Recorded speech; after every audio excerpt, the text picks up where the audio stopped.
आज की हमारी टिप इस बारे में है कि आप लोग जब भी अपनी कार की सर्विसिंग कराने जाते हैं तो होता ये है कि बहुत कम लोग होते हैं जो अथॉराइज्ड सर्विस सेंटर के ऊपर अपनी गाड़ी को लेके जाते हैं।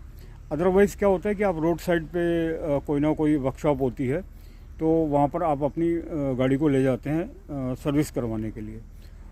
और ऐसा ही रहता है आपकी कार के जब आप टायर अलाइनमेंट करवाते हैं तो इन दोनों केसेस में होता क्या है कि जब आपकी गाड़ी की सर्विस हो जाती है तो मैकेनिक जो है वो ये बोलता है जी आप बैठिए, मैं 1 मिनट आपकी गाड़ी की ट्राई लेके आता हूँ।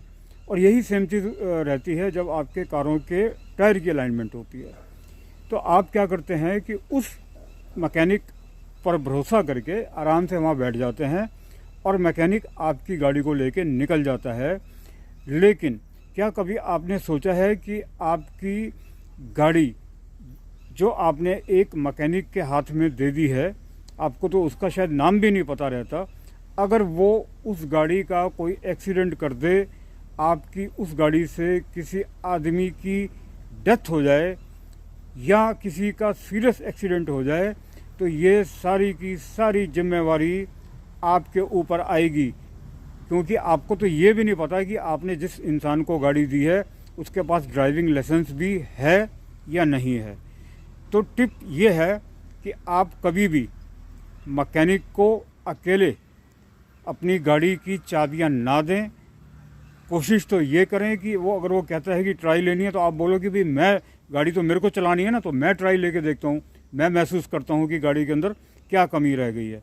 और इनकेस अगर आप ऐसा नहीं कर पा रहे हैं तो आप उस मैकेनिक के साथ वाली सीट पे बैठ जाइए, उसको अकेले बिल्कुल मत भेजिए, नहीं तो आप किसी दिन बहुत बड़े संकट में फंस जाएंगे और आपके साथ कानूनी कार्रवाई होगी। उस मैकेनिक का कुछ नहीं होने वाला। अगर उसने आपकी गाड़ी के साथ किसी की गाड़ी मार दी, कोई मिस हैपनिंग हो गई, या कई बार ये होता है कि आपकी गाड़ी में से कुछ वैल्यूएबल सामान भी वो गायब कर लेते हैं, जो आपको बाद में याद आता है कि ये सामान रखा हुआ था, लेकिन उस पर कोई क्लेम नहीं बनता। तो आज की टिप हमारी इस बारे में थी। धन्यवाद।